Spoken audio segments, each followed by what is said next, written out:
Sharpies, and welcome to another edition of Steel Sharpens Steel on Friday, May 19th, 2023. I'm Tom Cunningham.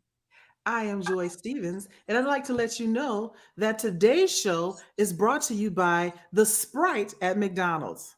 We know you wanted a milkshake, and you know that the ice cream machine is broken. So take this Sprite and you'll like it. And don't forget, the Sprite at McDonald's is very strong. So please use caution. And if you need to clean your car battery, the rust in your garage, the rust in your bathroom, the Sprite at McDonald's is serving all of your needs. Sprite, because there are no milkshakes.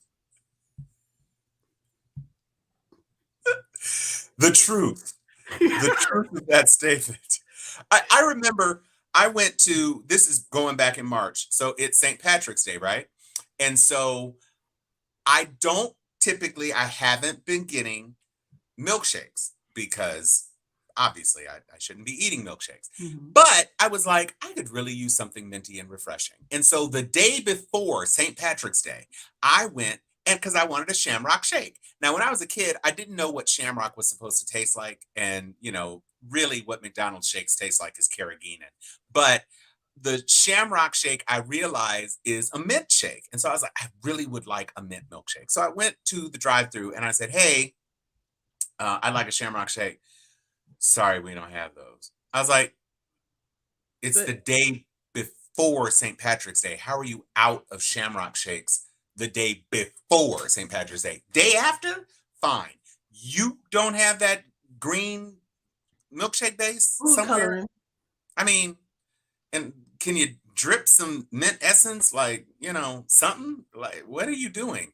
And so even though the milkshake machine was working, they didn't have the shake I wanted. And so They life. won't have whatever it is you want. Oh, no, they won't. McDonald's is a great lesson in you're going to get what we give you and you're going to like it. We're so conditioned to being disappointed by McDonald's that we don't even expect our order to be right. Now, Chick-fil-A came, try that. First of all, don't go to Chick-fil-A. You know why. We've been over that 1,000 times. Howsoever, their service is good, and they generally have what people are asking for when they go there. And if they don't, we flipping tables up in this piece. Because how dare you? What do you mean you ain't got no Thai lemonade? Right. But people treat you the way you let them treat you. And we let McDonald's treat us like this. Well, I will say this. McDonald's app game is par excellence. There is not a fast food app better than McDonald's. Because I can tell you right now, I put my card in there and I never have to ask about paying anymore. I open the app. It says, oh, you're near this McDonald's. Is this where you want your order? And I say yes. And I click the thing, add specials. And as soon as I go up there, 6972, it's 4 digits. That's it. You go to Burger King, you got 6 damn digits. Some of them are words, letters. It's confusing. You can't even pay within the app unless you do a mobile order. I ain't trying to do a mobile order. I'm in the drive-thru. It is 7:48 in the morning. My son needs his goddamn sausage McGriddles and a medium fucking high C orange, and I need a large Diet Dr. Pepper with extra ice. And McDonald's says, Wait. Do you have that order saved where you just say my usual or something like that? And well, you can put it in the app like that, but it works better for you can do reorder if you want. But because I go to the same McDonald's and it's the same woman who picks my order every time, she's like, I never get the receipt because my points just go into the app right away. I have 41,000 McDonald's points right now. Now, granted, it costs 1,500 points to get a hash brown, but I'm just telling you, I've got a lot of points. And the reason I have a lot of points and I don't have as many points in Burger King is that Burger King gives me a headache trying to use the damn app, and McDonald's makes it easy. I get that drive-through line faster than a McDouble gets through my colon. It is easy, and that's why I use it. Not a Ronald McDonald doll. Wow. Anthony. That's shades of Neverland Ranch, Anthony. Really? Right anyway, so, Anthony does have a point, though. We have a lot to recap today, so we're going to get at it. Yeah, we are going to get in it, and keep your fingers crossed. We have Huh? In here. Thompson, Elaine, talking about what about chicken? We're not getting into a chicken war today. We're not doing No, it. we're not. No, Not we today. will, but we're not today. We have a lot, but while we're talking about anthropomorphic chickens and service and Gotta things feel that it, make you clown. happy, listen. Guess where is not the happiest place on earth right now? Does it look like a small penis on the bottom of America? Okay. When you said, does it look like a small penis? Pause, pause, pause, pause, pause, pause. I was like, wow, we're getting super explicit. We're either talking about Trump or DeSantis or both. But yes, the governor's mansion probably isn't the happiest place on earth because Disney has announced that it is canceling a $1 billion investment in a new Florida campus because DeSantis is a prick. Now, that You was love to hate to see it. 2,000 jobs because Burbank, which is where the headquarters are. I used to work not far from there. They are moving engineers to be Imagineers, but yes. Imagineers, yes. To be in Florida because, of course, Walt Disney World is the crown pearl jewel of the Disney World Resort Empire. And so they're moving these Imagineers. They're probably saving some money because, I mean, your family gets to be right at Disney World or whatever. But they just canceled. It's going to be $1 billion. They were building a whole new planned community, and they said, "Yeah, maybe not." Yeah. Well, I mean, it wouldn't be too high for this Floridian. I'd be imagining lots of shit. Don't sleep. Florida's not as cheap as you think, and every other place other than Orlando is a coastal city with coastal tourist prices. So yeah, that 120 is hitting upper middle class. It's not like they balling with that. Oh no, it's not rich. No, oh, it's certainly not rich. Oh, and trust and believe, they've got Celebration, Florida down there, which is another planned Disney community. And them Disney Vacation Club neighborhoods and all that shit. It's not like it's not giving you rural Mississippi pricing. Not at all. It is Disney. They've developed all that swampland. It costs money. Yeah, I mean, you still got mosquitoes in Kissimmee. So anyway. I want to just to touch on that. I have a couple friends. I have several friends that still live in Florida, and there has been talk of Disney is punishing Floridians for something that DeSantis did. Slow your roll. Y'all voted for him. Disney's not punishing anybody. They're choosing not to reward, and there's a difference. It's not like they're taking anything that you already had away. They're just not bringing something, and that's on y'all because you made it an uninviting environment. I talk about this for a living. Right. And you got inclusion. This clown. You didn't include everybody. And so Disney's like, we didn't take our ball and go home. We're not taking anything away from you, but quit messing with our little city. But also, we're not bringing anything else here. So Show ain't gonna do it. And DeSantis apparently is. He ain't hardly lied though. Nope.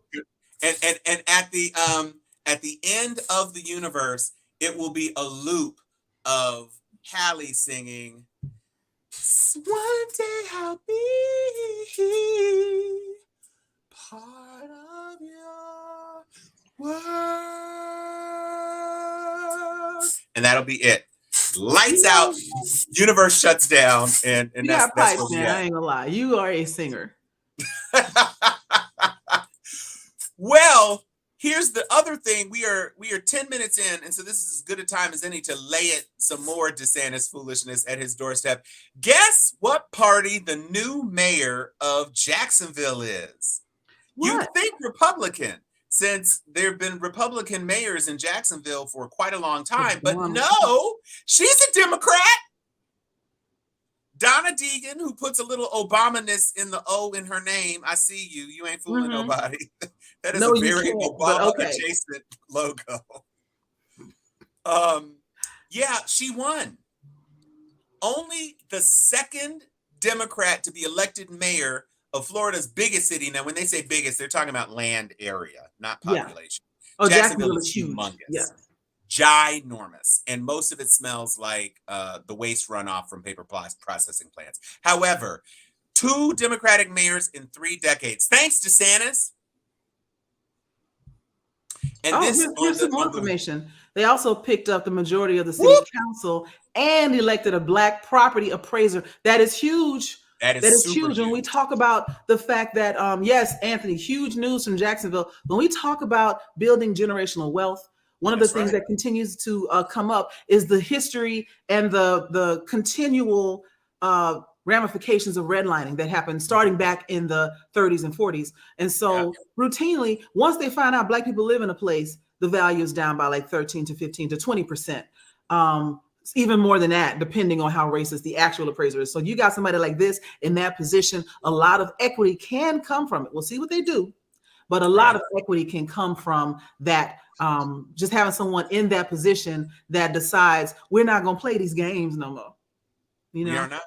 And this is honestly the fear that a lot of older conservatives who want to maintain and conserve power for their particular demographic, this is what they're afraid of. Eventually, you ain't gonna be able to throw a rock anywhere in the United States and not hit some sort of melanin. It might be different flavor melanin, but it's gonna be somebody who says, you know what, this should be fair. And once it becomes fair, that advantage is lost. And when that advantage is lost, if you have not been training your predecessors to keep up, y'all gonna be bugged. And that's what they're afraid of. Because I will never forget, the Boondocks talked about this. It was an episode where Charlie Murphy was playing a white character. Remember, it was Ed Wuncler, the fourth or whatever, the grandson. Yeah. And he was talking about shitting his pants in Iraq because he was so scared or whatever. And his grandfather looked at him with disgust on his face, like, ugh. And he turned and said, that boy is going to be president of the United States one day. So his future was planned. But he was a hot mess. And without privilege, without money, without unfair advantages, he don't get to be president. And he ain't prepared. And there's nobody to cushion or clear the way for him if everything really is equal, which is where we're headed by 2050, which is closer than 1990. Sure is. Think about that. George W. Bush was elected president because of his father and his grandfather. Mm-hmm. Full stop. And Jeb he was governor too because of that same thing. And Jeb was governor because of that same thing. I mean, it's like, I don't know if it was Ta-Nehisi Coates, because we talked about him last week, but there's a quote that comes to mind that says, for a person from whom nothing has ever been denied, the slightest inconvenience is tyranny. Right. And that's where we are right now. It's not even a matter of reparations. Why am I not getting reparations? It's as simple as not being able to say the N-word and feeling as though you can't say the N-word, when in fact you can. You just are not going to be free from repercussions depending on where you say it. Right. And if you say it around me and I feel that it is inappropriate for you to be saying that, I'm going to retaliate. It's going to be something proportional, but there will be something. And it will end with sorrows, prayers. Sorrows, prayers. I will also say the paraphrase of what you just said, because I've seen on a lot of shirts, when you're used to privilege, equality feels like oppression. Right. Mm-hmm. And you know, I think about where we are headed as a country, when the inevitability that you're talking about the majority becoming the minority much faster than they are prepared to deal with. That's within our lifetimes, folks. Yes. Statistically, within our lifetimes. It's Gen Alpha. Right. They just aren't ready to vote yet. Yeah. Right. And so we need to really this is Proud Boys.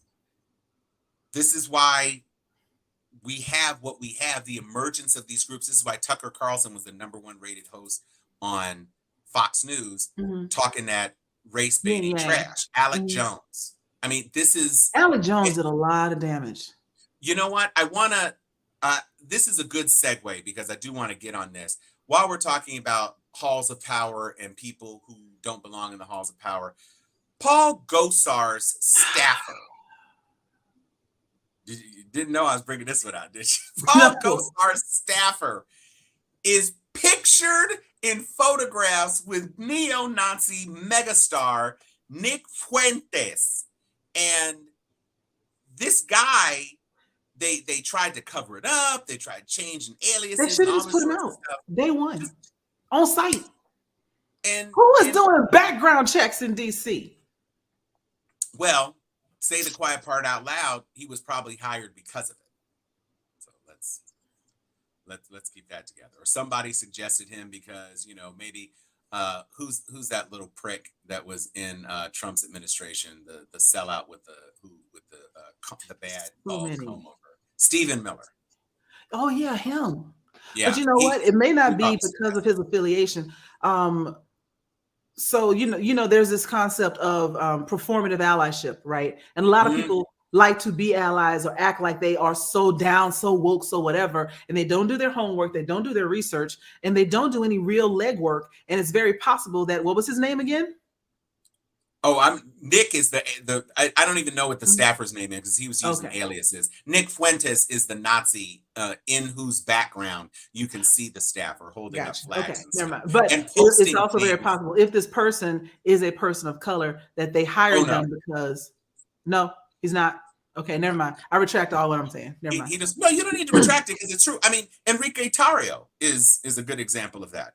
And there's another thing that came out today that the chief of intel of either the DC police or the Capitol Police was in contact. His name is Lamond.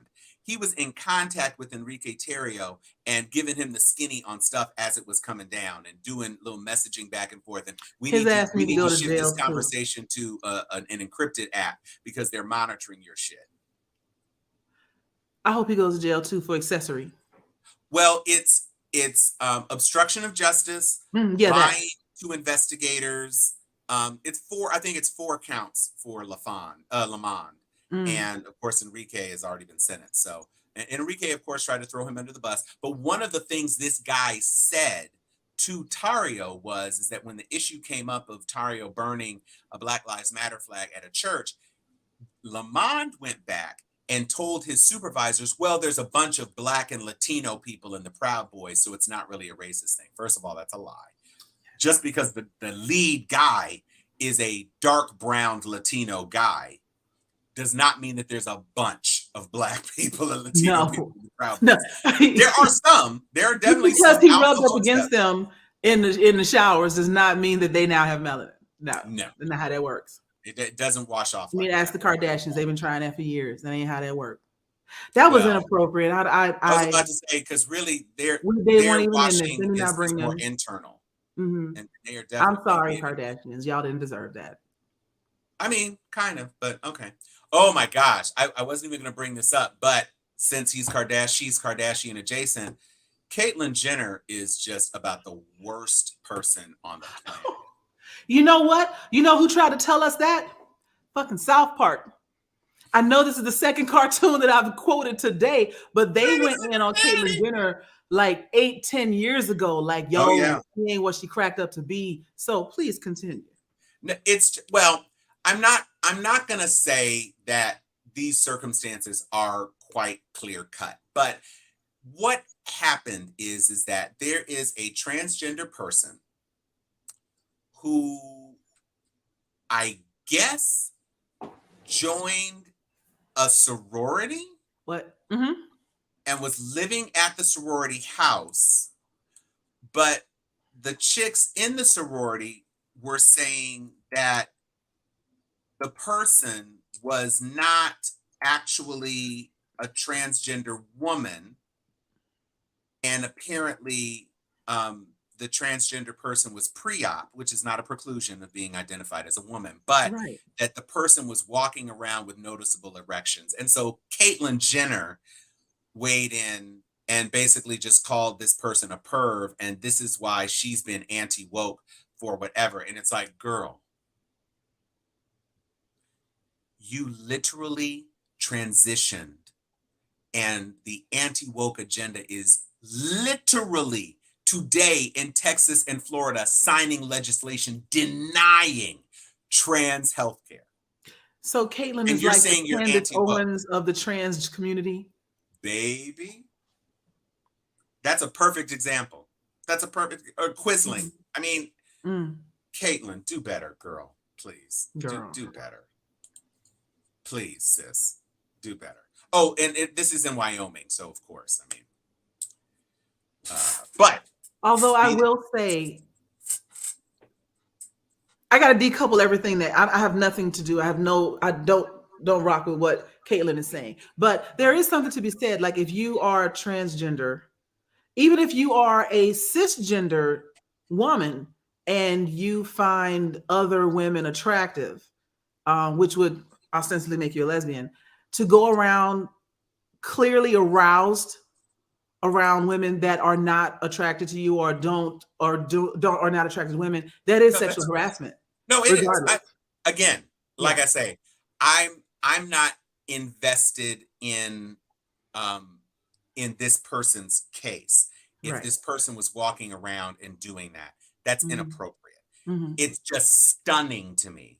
And apparently the chapter was upset. I guess Nationals put this individual into their chapter. And so it was under duress and protest or whatever. So you know what? Can you speak on that for a second? Because we are both in Greek letter organizations. I love my sorority like no other, and you can look at me and guess where I'm at. But I need national organizational people to trust the gut instinct and sometimes the additional information that local chapters have on whether somebody is or is not appropriate. I remember, I won't even state the school. Let's just say anyway, I won't say what school it was. But one of my friends was a member of my sorority at that school. And she told me how they knew of a woman who moral character was not where the sorority standards are. Grades weren't where they were supposed to be. Just kind of a hot mess all the way around.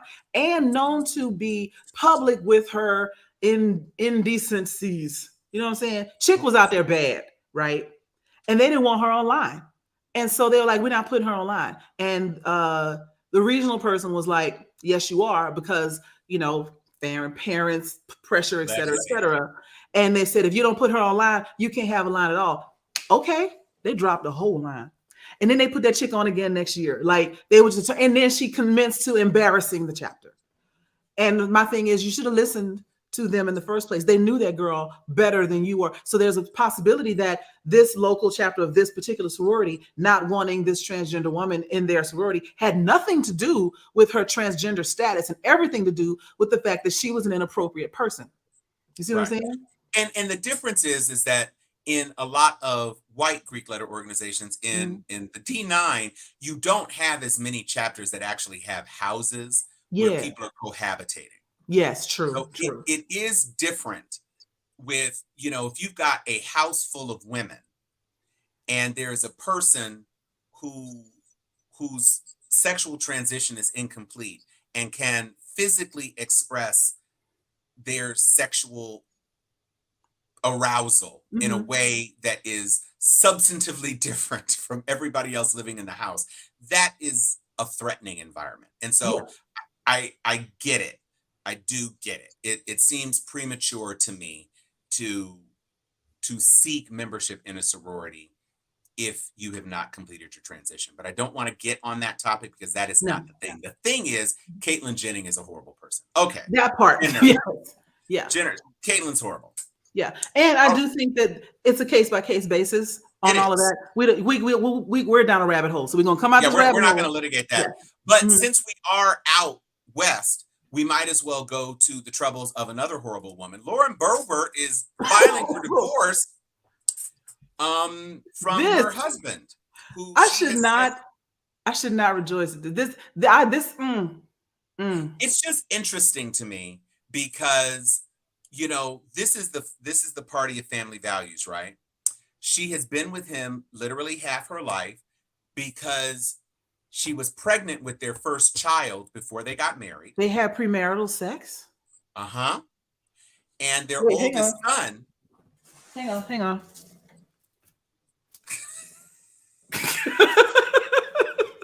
Not the pearl clutch.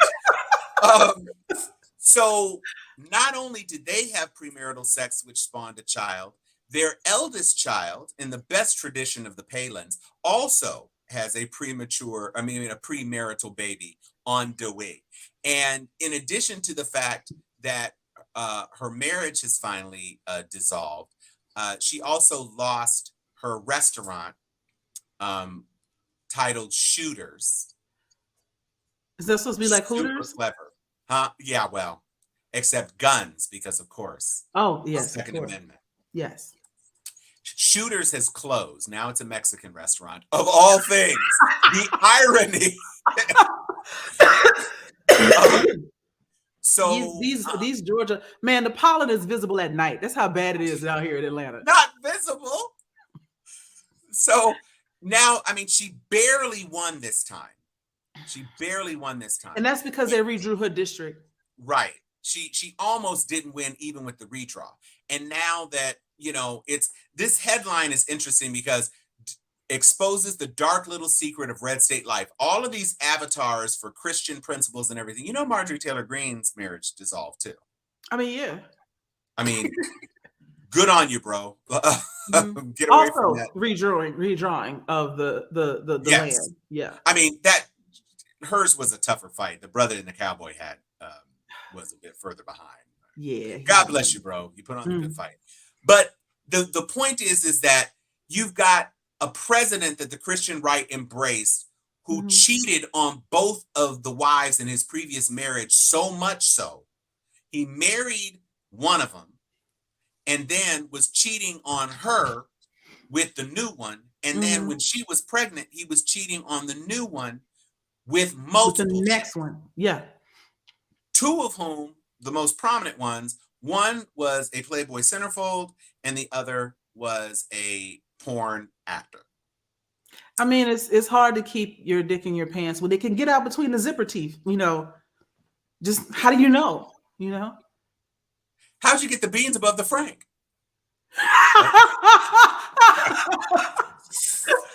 Thank you for appreciating that sub reference. I wasn't sure if it was going to land. But while we're on the subject of Christian and Christian supremacy, I don't think we played this last week. We did not. Are you going to roll that?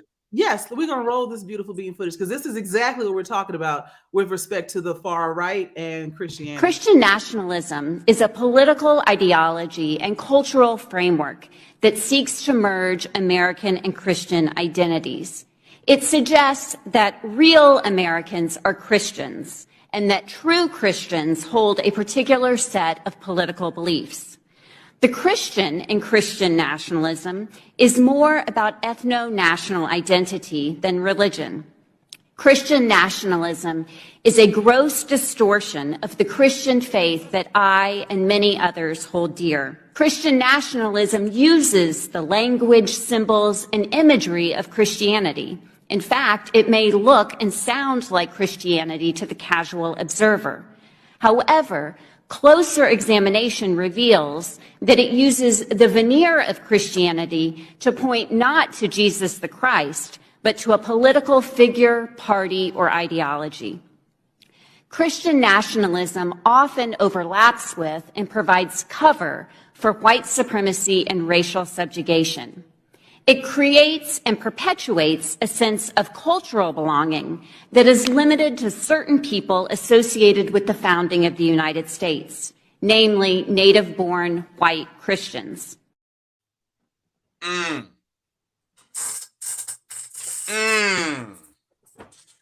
dropping of the mic, You better drop that mic. All I'm saying is,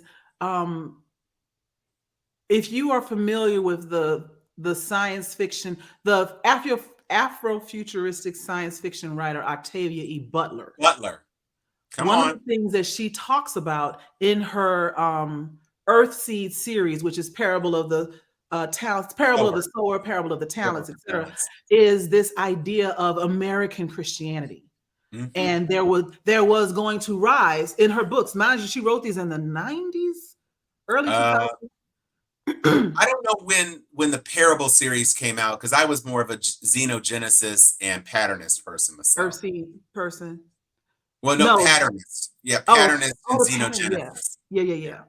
But I mean, she died years ago, so clearly this is a while ago, way before 2016. But I want to say it was maybe early 2000s that she wrote the Parable of the Sower, which is the first book. And in it, she talks about the United States has reached a place where corporations own cities and all the housing in therein.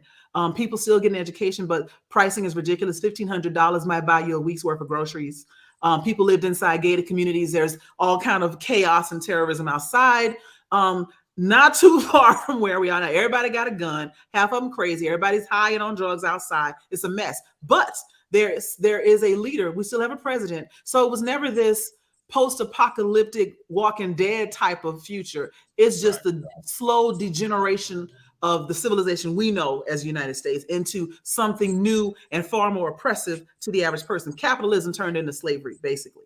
And yes, that. But she talks about the new president being a proponent of this American Christianity and how it spawns all these hate groups that run around subjugating anyone, subjugating meaning enslaving, raping, murdering, lynching, right? Anyone who was not an American Christian.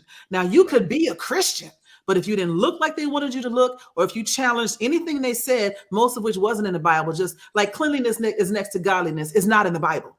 But if you say, hey, that's not in the Bible, lynched. That's how it went. And the president who was supporting all of this never was really in it, but never stopped it either. So you had these roving bands of people that would go around terrorizing other people and enslaving them. And proud boys. We're so close to this.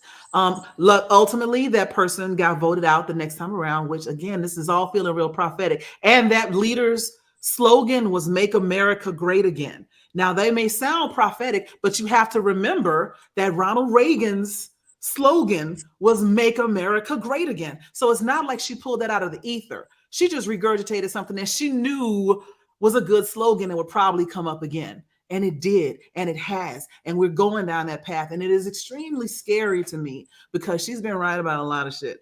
She really has. For the chick from the one that wrote, sorry, that she's not a chick, the author who wrote The Handmaid's Tale.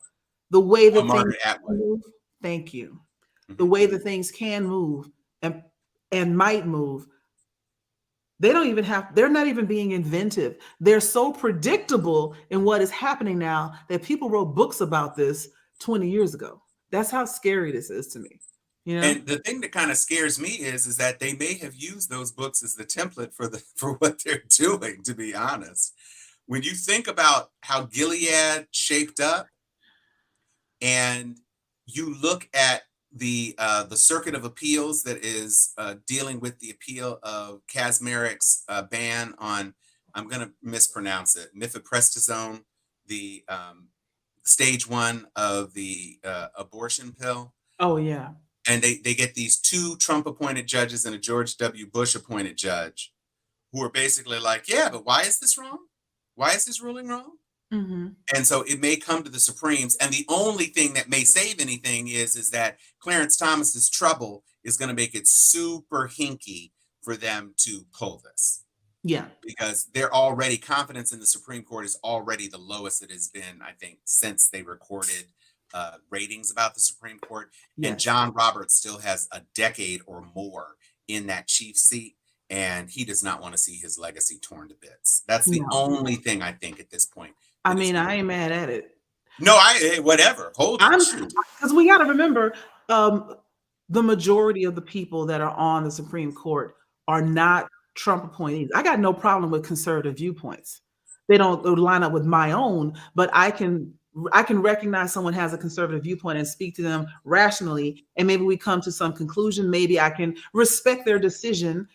Whatever. And so most of the Supreme Court still believes in the rule of law. But when we get to a Supreme Court that still, they haven't done anything. Remember, Roe v. Wade was always flawed.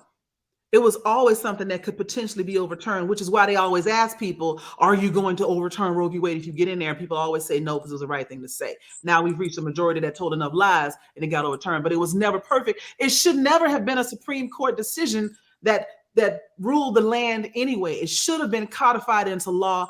It should have been. Right. That's the real problem, is that they sat on their laurels and relied on the Supreme Court decision to just hold sway when it was always flick of the wrist. Right. That's the real problem. But from a law standpoint, they were within the parameters of constitutional and non-constitutional, what they did. That's the problem. But again, women's rights were never written into the Constitution. I need to put so here's the reason I kind of like raise my eyebrows at your assertion about most of them care about the rule of law. I will give you Roberts. Okay. Clarence Thomas, even Clarence Thomas didn't overturn the election. Like they have a line. It might be further. No, but I mean, not overturning a democratically sound election. That didn't take a lot. That bar is really low the bar. That's like you done dug into the basement on your way into a special pipe to take you into the warp zone down there with the Super Mario Brothers. That's a real low bar. Well, Tom, to be fair, they didn't overturn the Republic. I know. But you know what? That also speaks to how we've eroded our own standards. I'm like, well, they didn't kill us. Yeah. That's not just wow. I got to put this up. It's so poetic that Clarence Thomas is owned by a man named Crow. Ooh, and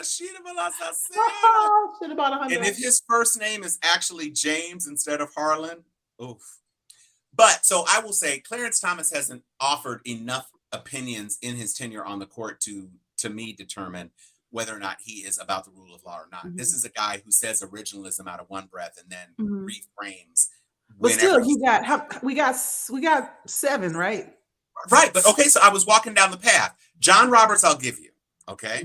Clarence Thomas, I don't think so. Alito, I don't think so. And when you've got, I don't, because Alito has made it his point, with very few exceptions, to take the farthest right possible view, because one of the rules of law is stare decisis.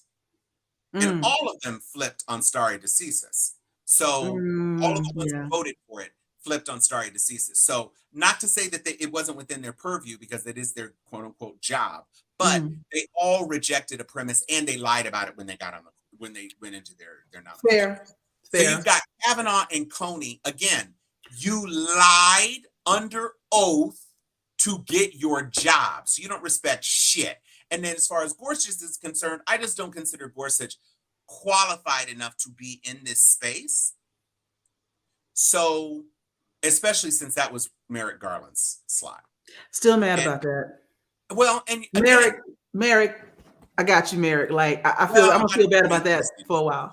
Seeing how whack Merrick has been as the Attorney General, I'm not so sure. Well, that's because I mean, if you were promised one job and they put you in another one as a bone, you would half-ass that job too. I mean, you ain't have to take it. I think you know who I think would have actually been a better Attorney General? Kamala Harris. Yeah, you're right.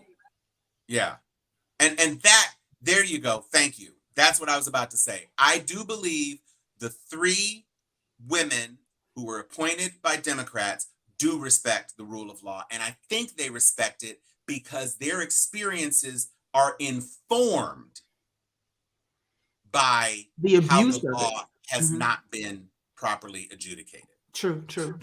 And so I do believe the respect lives there. I don't even want to talk about these other people because I don't.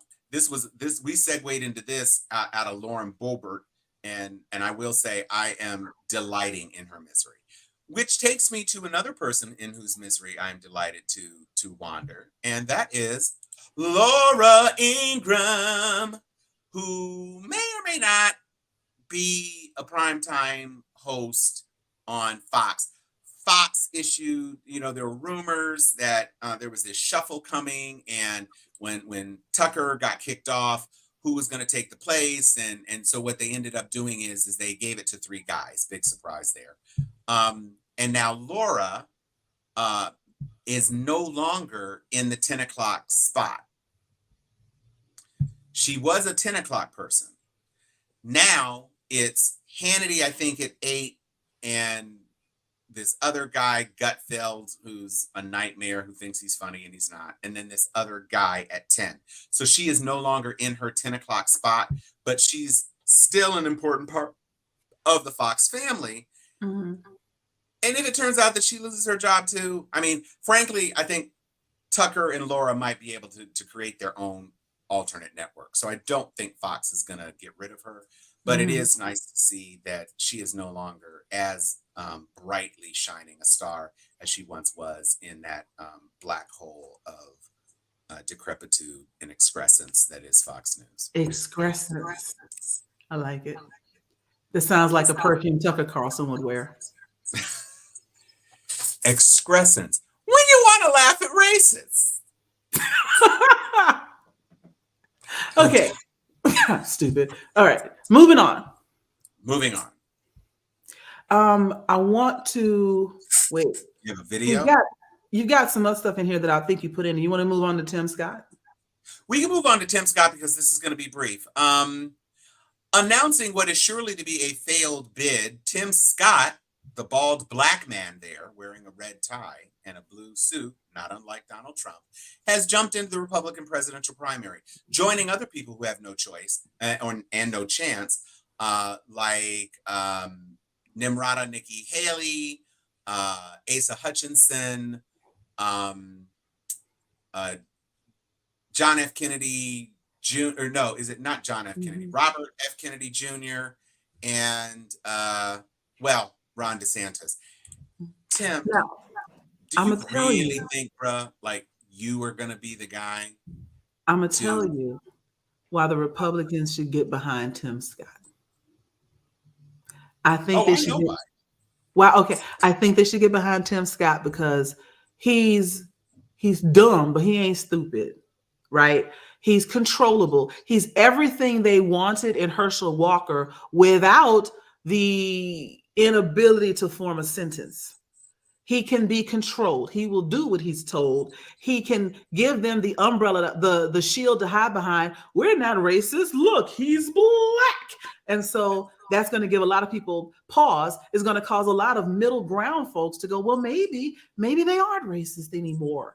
Maybe they've changed without having done anything other than put up a token black man, which is what racists tend to do. But I'm going to overlook that because I don't really want to vote for Democrat.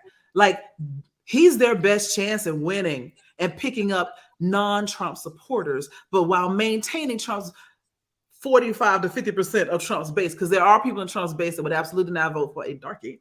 So they're going to lose that, but they're going to gain up potentially more. And they might even pick up some people that are frustrated with the Democratic Party and looking to do some rebellious type voting. He's a possibility if they invest in him. I don't think they're going to invest in him properly. They're going to use him to distract people and try and push DeSantis forward. But I think he could have been a contender if they would take him seriously. I don't disagree with anything that you've said, but I'm going to disagree with everything that you've said because I don't want to give them any ideas. Moving on. You're right. I hope they don't watch. Don't nobody send them this show. Yeah, don't have them watch this show. But let's talk about another show, a sideshow clown show called. Can we look at this? Will you come look at this? Somebody look at this. He's headed to a frat interest meeting. And no. He looks like he had gluten for lunch.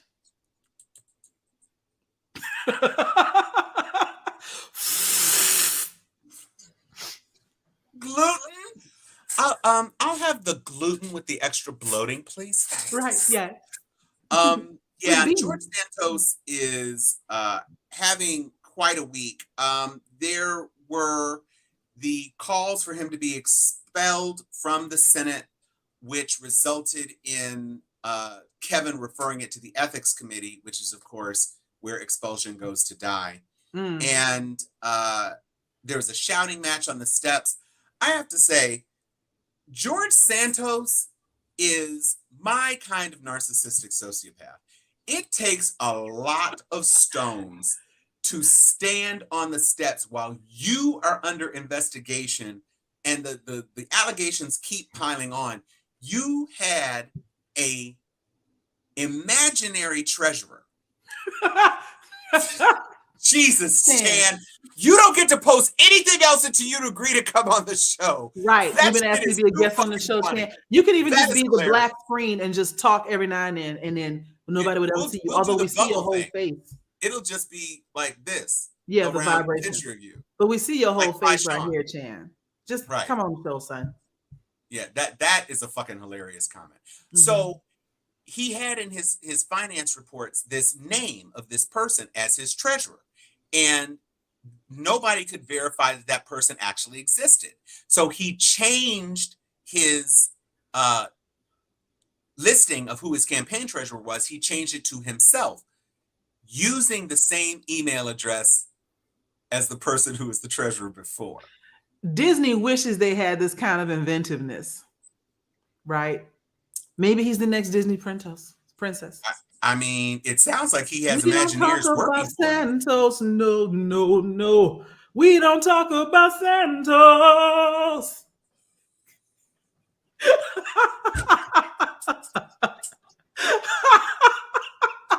I hate Me Too. You caught me completely off guard. I was not expecting Encanto. I was not expecting it, but that was so perfect. Now I've got to write a whole song about that. Okay. In addition, George Santos's director of communications quit and managed to throw shade at him on her way out, saying he never listened to one piece of professional advice. So, right. Just, I'm not with him. This was not my fault. I'm out. No, had to go. I used to do that in corporate America. Like if I saw that they were like headed down a shit show trail, I'd be like, I'd like to go on record as saying that I don't agree with this. I do that in the middle of meetings all the time. Like, I'd like to go on record. We can do this, but I'd like to go on record as saying I don't agree with this decision. And usually when I said that, they knew that it meant I was going to tell anybody who asked me, I didn't do this. And so that would usually cause the meeting to revisit the decision. But sometimes I would lose, but I still on record. Well, in a year, when y'all try to say, well, Joy said it was good. Ah, the hell I did. Run it back. Run it back. Yeah. And we're recording. We're recording. Do you have that video of the chick from DC? I do. So let's do that since we're on Santos right now. This was just delightful. So we need to get on our I did 25 years. I did 25 years in corporate. I didn't start saying those sorts of things until about 2015, and I was there about another 3 years. So you're right, but yeah, I don't do them no more. Okay, slide over to your physical right. There we go. So we can put Sister Girl up screen. Enjoy this. Just enjoy. Democratic representative. That's the wrong one. Hold on. Where did it go? I don't know. Did you? Oh, maybe, you know what? Maybe this is the intro. Democratic Representative Jasmine Crockett just dropped some facts on her Republican colleagues. Wait for it. But what I am asking is for you to do your job and make people feel safe, especially those that are depending on you to do it when you see cases of, 48% increase in sexual assault cases. My goodness. So That's it. I've heard enough. I am so excited that my colleagues across the aisle care about sexual abuse, considering that the front runner right now for presidency is kind of just been found liable of sexual abuse. So I'm excited because this may mean that finally some folk will back off from supporting him because we don't support sexual abusers in this chamber. So I'm happy about this. There's more to it. She then goes on to. She gets on George. You can tell it because I thought that was the clip where she gets into George Santos, because what she eventually says is, while we're talking about DC crime, how about we clean up our own house and expel the person who is indicted on 13 charges right now? Exactly. So she took down Trump and Santos in one little speech and then yielded back her time. She's like, I got 26. Oh, wait, I found it. It's the one with Amanda Seals actually posted it. Okay. So I'm gonna try and do the whole share thing. Amanda did a stitch, so let's do that. You don't have to sound like that. Hang on. Oh, is this it? Hold on. Let's see if this. Oh yeah. Okay. I do. Hold on. You do have it? Okay. I gotta download it and then upload it, but yes, I do have it. So let's see. Okay. Because this is the one. Turn the tables is what this one is called. So while he's doing that, I'll just say, it costs nothing to mind your business. And I've said this before in my real life and on this show. Black women, especially educated Black women in the United States, are about 85 to 90% smoked. You don't want this smoke. Anytime we get ready to speak in public about something that we're knowledgeable about, we've done our research, we've done our homework, we're used to not being believed, we're used to being doubted, we're used to being lied to, and we're ready for all that shit. So don't come for us unless we send for you, because there's nothing but smoke over here, and we will choke you out. Now, hopefully that has given you enough time to boo this. You're on mute. Lean to the right. My Republican colleagues want to talk about keeping DC streets crime-free. They can't even keep the halls of Congress crime-free, because we gonna talk about this, because I got 24 seconds. My freshman colleague has just been indicted on 13 felony counts, right? But have they exhibited any courage to say, you know what, we will disallow this in our body. We will make sure that we expel this individual. They have not. So what I don't want to hear is that they care about crime, because if they did, they would start by cleaning up our own house and mind our own business instead of coming after DC. So thank you so much for your time. I love her. I love her, and I want to be with her family. She the best. Mm-hmm. Go on, Jasmine Crockett. We Come on, Representative Jasmine Crockett from DC. From DC. I'm here for it. The Crockett and Jasmine. Nice. See, I can come up with some quick shit too. Yeah, I see. But again, she had all the smoke, and they were not ready. How dare you try to shame her, because the history, understanding the social political ramifications that lead to impoverished neighborhoods and high crime rates in those neighborhoods due partially to lack of opportunities and partially to over policing. You cannot compare those two with some dude who's at every privilege in life based on all his lies getting called up in Congress and them not immediately dismissing him. Miss me with that bullshit. That's what she said in a very professional way, and I am here for it all day. But you know what I love even more about the speech? That she had that shotgun ready. Old girl was like, but I mean, there's like 38% in violent sexual crimes. Oh, so sexual crimes. We're talking about the front runner for the presidency from your party who has just been found liable for sexual assault? Close both sides of your neck, woman. Shut the mouth. Pick your face up off the floor. Try to hold it as you walk back into the bathroom to put some Scotch tape and some Restylane in there. And think about what you did. Think about what you just did, because you walked into that bear trap, baby. And Cocaine Bear was waiting. You stepped your pump right into that shit, and your ankle broke now.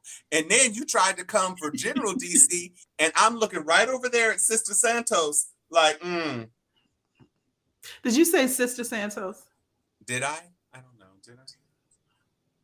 I mean, he's a full-on drag performer. What else do we have in here? Segue! We're looking for a segue.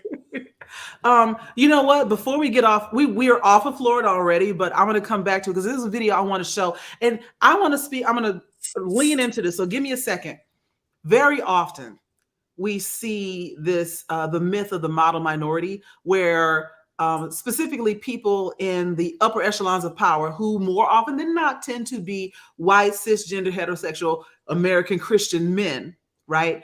They want to divide and conquer. So they hold up one minority group to show the other minority group, see, if you were like them, you would be better, knowing that the differences, there's so many differences there. And then they convince that other minority group, yeah, you should shit on them too. And then they keep these two groups divided so they can maintain power. And they are trying that shit in Florida right now. So we already, matter of fact, I'm gonna let my Asian sister break it down for y'all.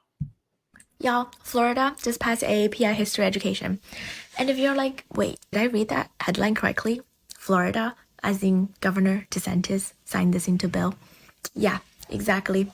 This is why we gotta use our critical thinking. Yeah, the same state that has the Don't Say Gay bill, that banned African American history, that banned critical race theory. Yeah, something's not adding up.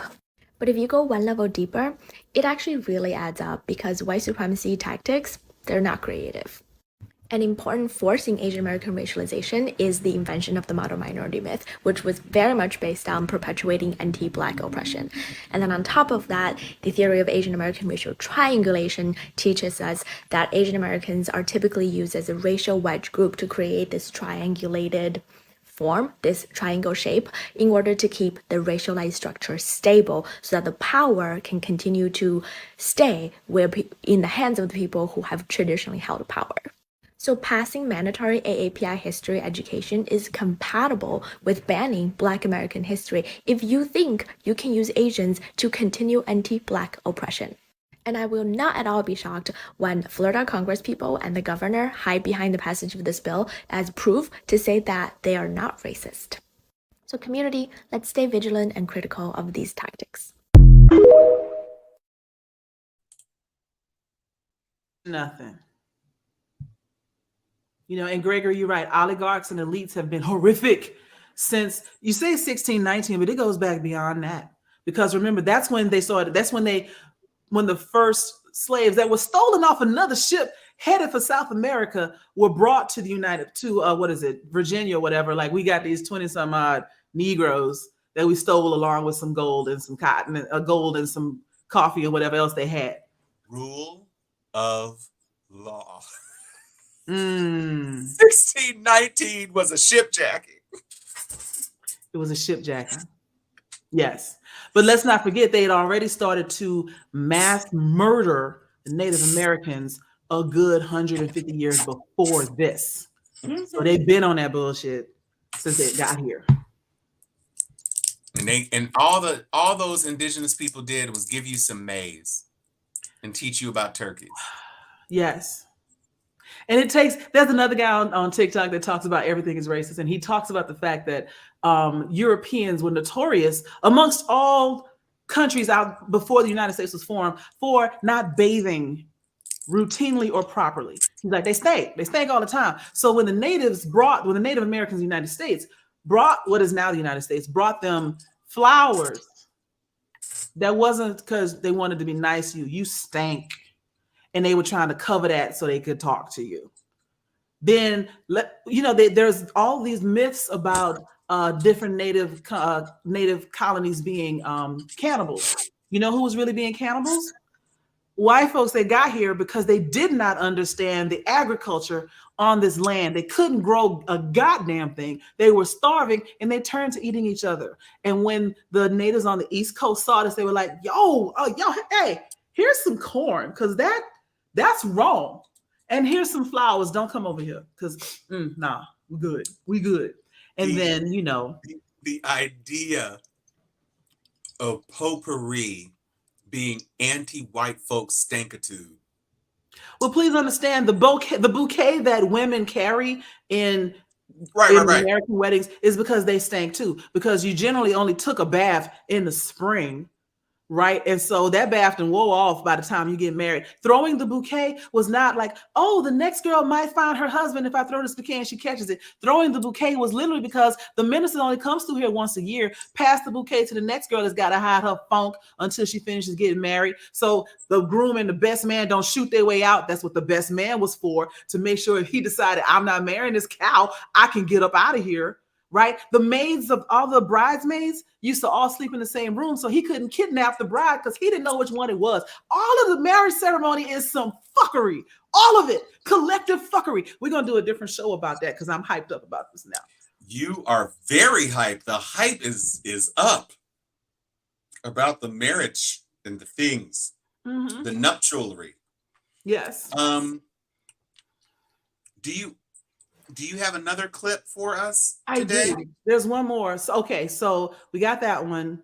Oh, and this guy. So this was something I wasn't even up on because I've been so immersed in other things. I completely missed the leaking of confidential documents onto the internet. And there was a whole trial with, the trial they were talking about with TikTok. TikTok is dangerous. They're going to steal our secrets, blah, blah, blah, blah, blah, blah. And a lot of stuff did get leaked out and they were trying to find out where it went. And this dude this dude is reporting on what really happened. So check this shit out.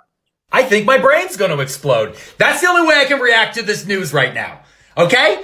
Do you remember during last month, we all sat through that TikTok committee hearing and we just heard about how they were grilling the TikTok CEO and they were screaming at him that it was all Chinese spyware and they're going to steal our information. While that was happening last month, documents from the Pentagon were being leaked online from January until very recently. And we had no idea where the documents were coming from. There were members of the Department of Defense thinking this was a high-level member of the bureaucracy that was being blackmailed, maybe somebody who was being paid off, all these different things. And we finally have the answer, and it's the stupidest thing I've ever heard. It was a Discord server. It was a Minecraft Discord server. Hundreds of documents putting our entire spy network at risk. And it was not TikTok. It was a Discord server where people discuss Minecraft and share racist memes called Thug Shaker Central. It was full of a bunch of teenagers. And one teenager was a 21-year-old guy named Jack Texiera. And Jack posted on there trying to get clout. Jack posted, all you guys are nothing but a bunch of betas. I have high-level military clearance. And somebody replied, no you don't, you cuck. So Jack started posting pictures of Ukrainian battle plans, lists of spies all over the world that are helping America. Oh my God! He didn't do this for political reasons. He didn't do this for an ideology. He did this because he's fucking sad and had access because he works in IT. And everyone in our government's so old, no one thought, don't give the 21-year-old guy who's on Discord servers all day access to the United States worldwide intel network. We're going to hell in a handbasket. It's not funny, but oh my God. Can I just tell you, do you remember the first Mission Impossible movie? Vaguely. I know I saw it. That's the one where he stopped like down like this, right? Right. Yeah. That was because of a knock list. And the knock list was all these spies, right? These are these undercover agents. And if the knock list got out, the entire intelligence community worldwide would be upset. And so they had to put bleach in the guy's coffee to make him go to the bathroom. And then they snuck in and then he dropped into the thing and this. And then he had to flip. Then he almost fell on the floor. All this. Meanwhile, a motherfucker playing Minecraft dropped the biggest tranche of emails and secure information since the Pentagon Papers because he was afraid of being called a cuck. Yeah. Oh my God. So check out the story in the Washington Post for the full real deal, everything, because of course this guy is telling the story in an interesting way, but still, you want the details? Here you go. He had been issued several disciplinary memos to stop going into such files. He knew Europeans were part of his group. He explicitly mentioned Iran, Ukraine, and more because somebody questioned his manhood. And this is the person that Marjorie Taylor Greene called a hero. Just if we're keeping track, this is who they lionize because they know in the darkest recesses of their lizard brains, this is who they really are. And the fact that Ukraine has the stones to stand up to Russia gets under their skin. Every time. They're a sovereign nation. Why shouldn't they be a part of Russia? Because they're their own country and shit. Like just because we took over 40% of the land that used to be Mexico doesn't mean that. And actually, if many you listen times over the land mass of France when we did the Louisiana Purchase. And why do we do the Louisiana Purchase? Because Napoleon was broke after the Haitians got their independence because he went bankrupt trying to fight them, ultimately lost and had to refill his coffers and sold the rest of this to the United States to refill his bank. And the United States absolutely did not want to recognize Haiti as a sovereign nation because that would be undermining their idea that Black people are not human. And they didn't want Black Americans to find out, guess what? You really can overthrow your masters. Squash that shit. Don't let nobody from Haiti come over here. The only place that you saw Haitians able to come back to the United States for trade or whatever was New Orleans, which is why New Orleans has such a multi-ethnic and varied history. Toussaint Louverture. Mm-hmm. And the free people of color, Jean de Coulommiers. And also that the French charged Haiti, which is why people talk about why the DR is heaven and Haiti is hell, because the French government charged Haiti for their independence. Yes. One of the reasons that Haiti has continued to struggle with financial freedom, so to speak, is that France has been charging them for the loss of property that they were as slaves, with interest on interest on interest, and continues to ask for that payment. Yeah, they need to stop that shit. For real. They need to stop that shit. You know what? A matter of fact, you know what? I'm not gonna get us off because I know you got to run pretty soon. So I think that was my last video that was serious. I got some funny stuff in here. Yeah, well, let's do the funny stuff. We're coming. I mean, we're just over an hour. I don't need to run. I mean, I need to run in the next 17 minutes, but we're not going to be on that long. I will say, it was announced this week. We're not going to get into it until she's able to join us again. But just in case you didn't know, and I hope you did know, as of Tuesday of this week, all of the remaining charges that were in a mistrial because of the hung 10-2 for acquittal jury have been formally dismissed by the government. And a day before the conversation was even scheduled to take place, the judge who was adjudicating the case signed off on the order. So it is done. It is done. And our good friend, long time, I mean, I've been friends with Sharon since 1986, do the math. And so the closest thing I have to a sister outside of my own sister, because I have one sister in my family, and Sharon is the closest thing, literally, quite literally, that I have to another sister on this planet. So I was pleased to be there.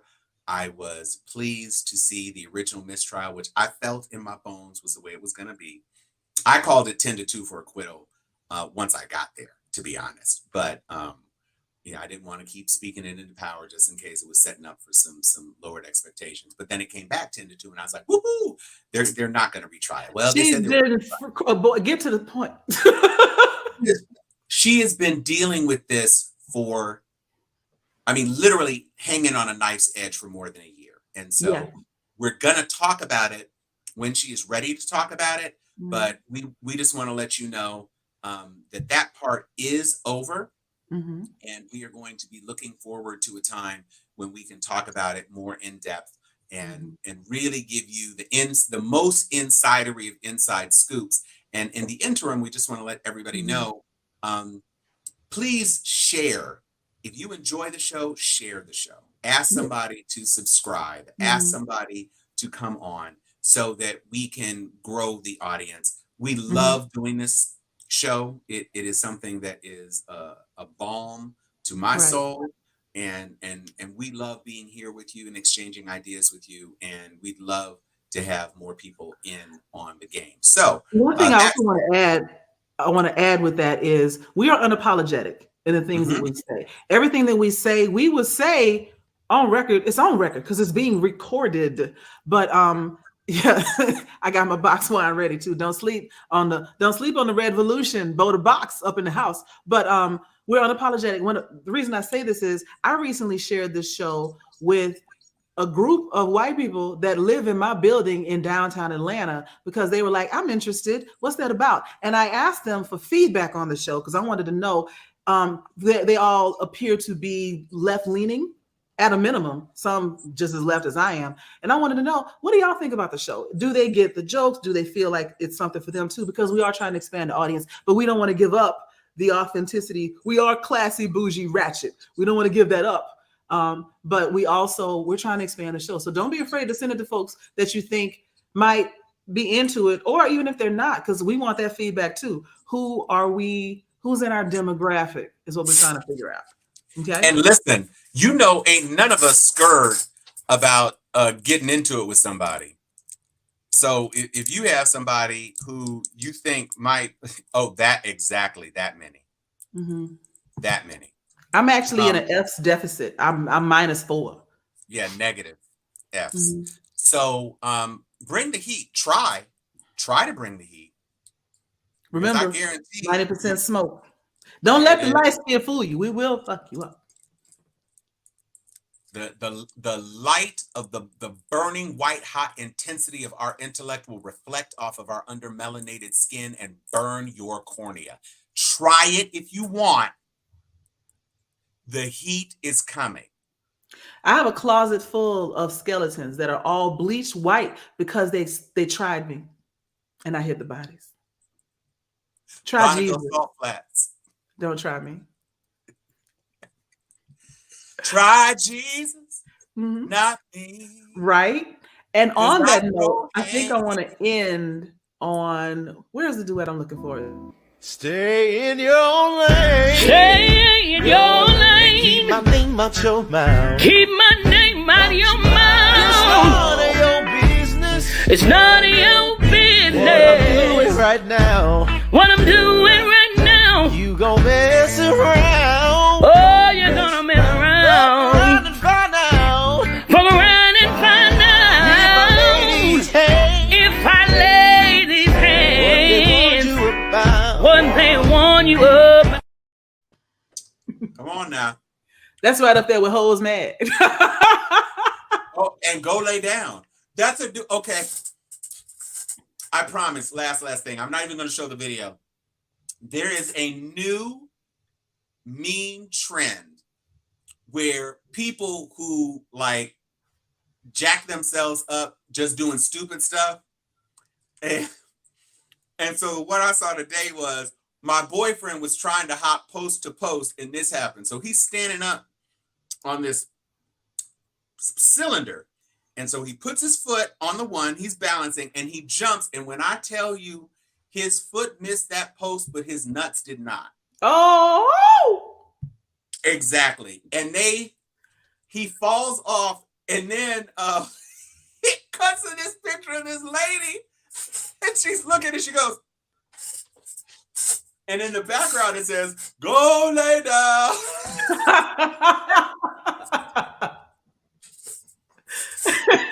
Oh my God. So there's just, that's my thing. There's this dude called the Real Boogie. It's the understatement of the day. Understatement of the year. And the Real Boogie, he talks about spladooskies. Spladooskies when you wipe out on the ground. When you get hit in the face, that's a binkum. If you get hit in the face the second time, that's a bockum. So you just gotta, he's funny. And I can watch these videos. I fall into a hole of just watching people get smacked around. But that's kind of like what this show is. We pull up information about people who deserve it, and we intellectually smack them around. Rock 'em.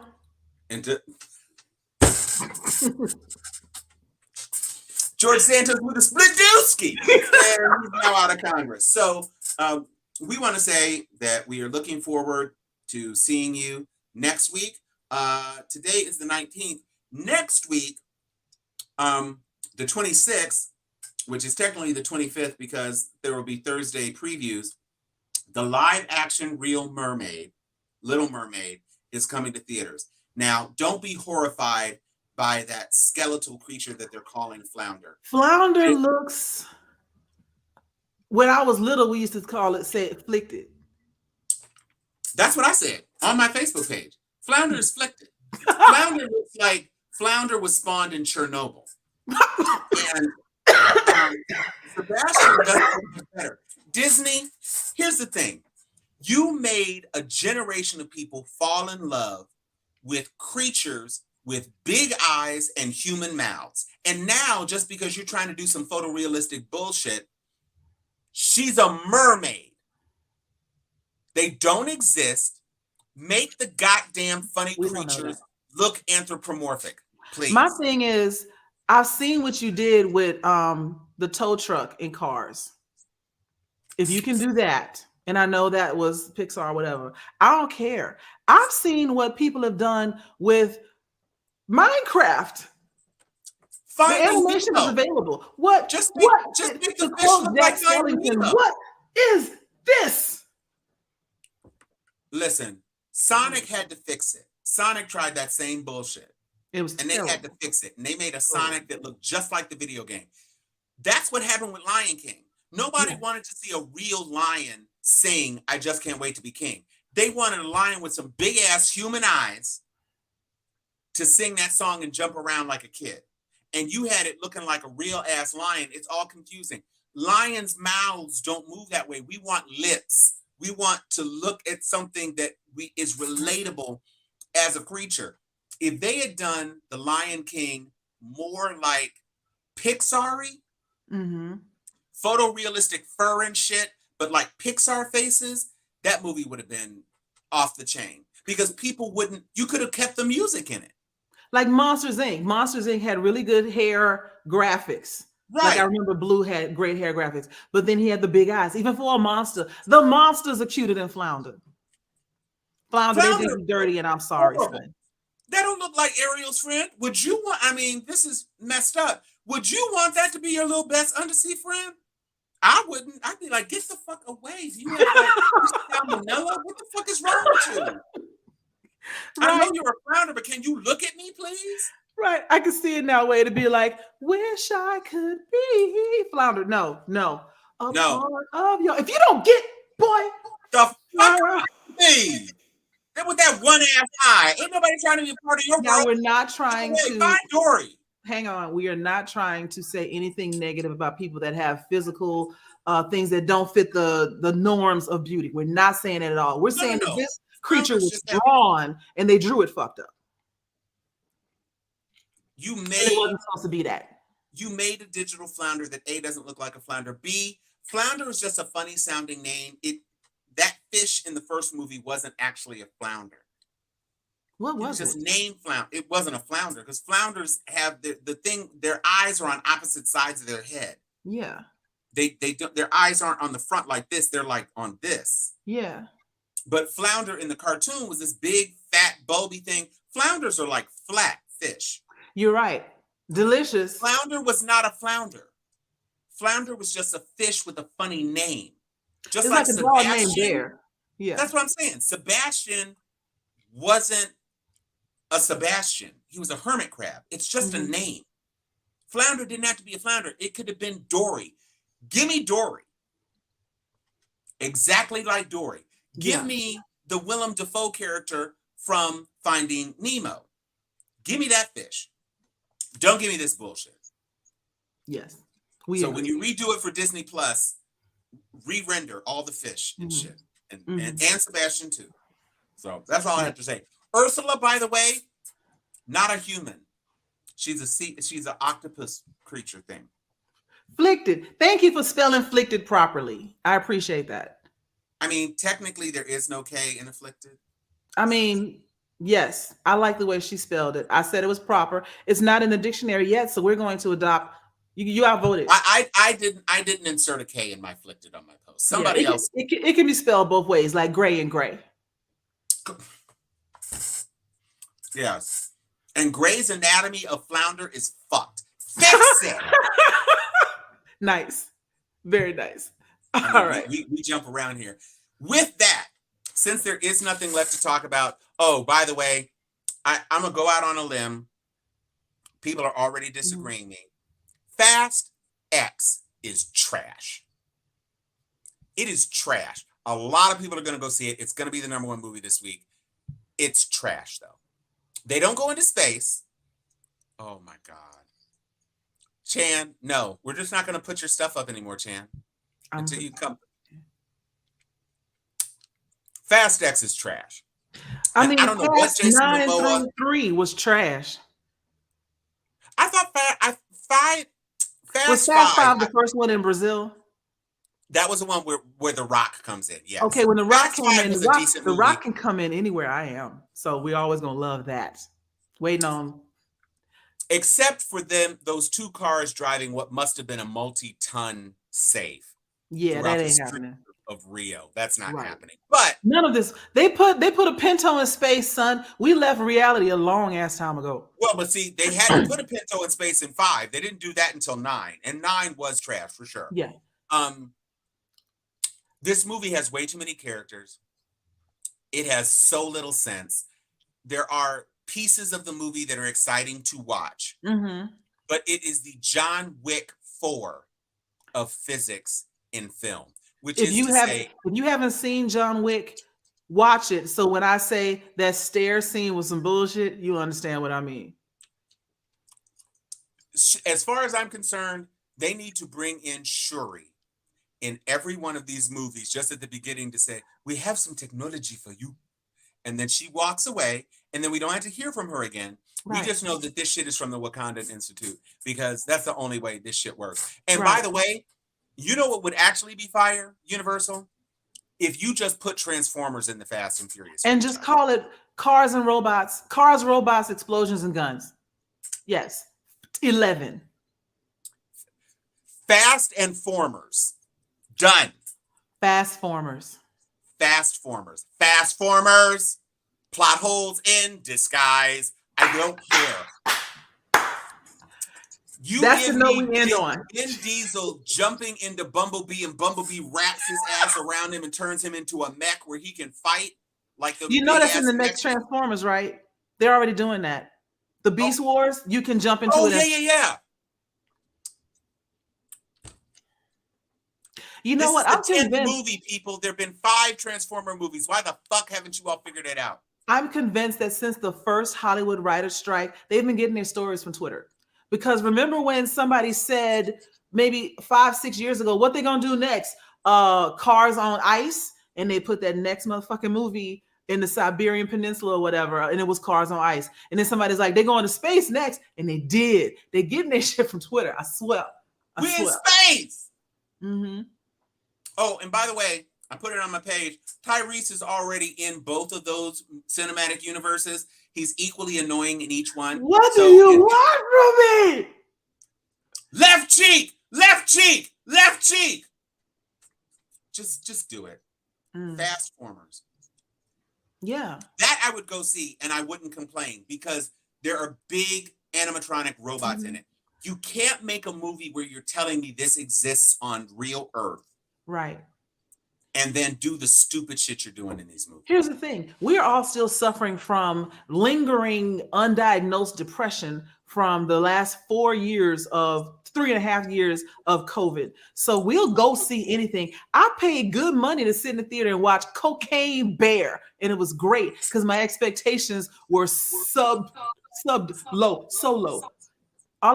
A bear eats everybody because it's high as fuck. I wanted to go see that. I had no expectations and I enjoyed myself. I got no expectations. I'm going to see this movie tomorrow. Like you said, it's going to be number 1 for the weekend, because a lot of people are like, I don't even care if it makes sense. I go in there as an engineer. I have an engineering degree. I go in there to laugh at the lack of physics.